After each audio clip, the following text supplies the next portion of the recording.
नमस्कार मंडळी, नुकताच संपूर्ण राज्यभरात गणेशोत्सव मोठ्या थाटामाटात साजरा करण्यात आला। भाविकांनी मोठ्या आनंदाने बाप्पाला निरोप दिला।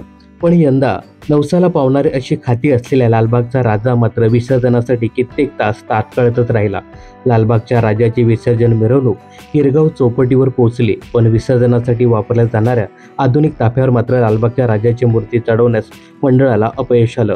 लालबागच्या राजाच्या विसर्जनावेळी झालेल्या गोंधळावरून सोशल मीडियावर मंडळाला मोठ्या प्रमाणात ट्रोल करण्यात आलं। गणेशोत्सवाच्या 10 दिवसात मंडळाच्या कार्यकर्त्यांचे राजाच्या दर्शनाला येणाऱ्या व्हीआयपींचे अनेक व्हिडिओ सोशल मीडियावर व्हायरल झाले। यावरून मोठ्या प्रमाणात ट्रोलिंग सुद्धा झालं। अनेकांनी मंडळाच्या लोकांना आरसा दाखवण्याचं कामही केलं। आता यावरतीच प्रसिद्ध मराठी अभिनेत्री अभिज्ञा भावे आणि तिचा नवरा मेहुल पै यांनी सोशल मीडियावर एक पोस्ट लिहिली आहे। या पोस्टमध्ये ते म्हणतायत, लालबागचा राजा मंडळ आणि विसर्जनाची एकंदरीत अपयश। इतकं मोठं मंडळ, हातात अफाट पैसा, एका बाजूला व्हीआयपी लोकांना प्राधान्य देऊन विशेष दर्शनाची सोय आणि दुसऱ्या बाजूला सामान्य भक्तांना धक्काबुक्की, मारहाण आणि अपमान, हेच त्या मंडळाचं खऱ्या चेहऱ्यावरचं आरसपाणी प्रतिबिंब दिसते।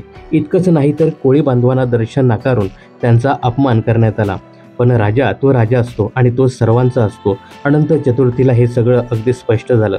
जेव्हा राजा अधांतरी पाण्यात विसर्जनासाठी उभा होता, तेव्हा त्यांच्या शेजारी त्यांच्या मंडळाचे प्रमुख कार्यकर्ते नव्हते, तर कोळी बांधव तब्बल 12 तास त्यांच्यासोबत खंबीरपणे उभे होते। शेवटी रात्री 10 वाजता कोळी बांधवांच्या मदतीने विसर्जनाची प्रक्रिया पूर्ण झाली आणि राजा आपल्या गावी परत गेला। मात्र जे दृश्य डोळ्याला दिसलं, राजा पाण्यात पाठ फिरून उभा असताना, ते मनाला पिळवटून टाकणारं, अतिशय वेदनादायी होतं। आता तरी या मंडळाने समजून घ्यायला हवं की भेदभाव हा भक्तीचा भाग नसतो। शेवटी लिहितात धडा, आज कर्म 5G नेटवर्क आहे, त्यामुळे कर्माची फळं लगेच परत मिळतात। लालबागच्या राजाचा विजय असो, असं म्हणत या दोघांनी मंडळाचे कानही टोचले आहेत।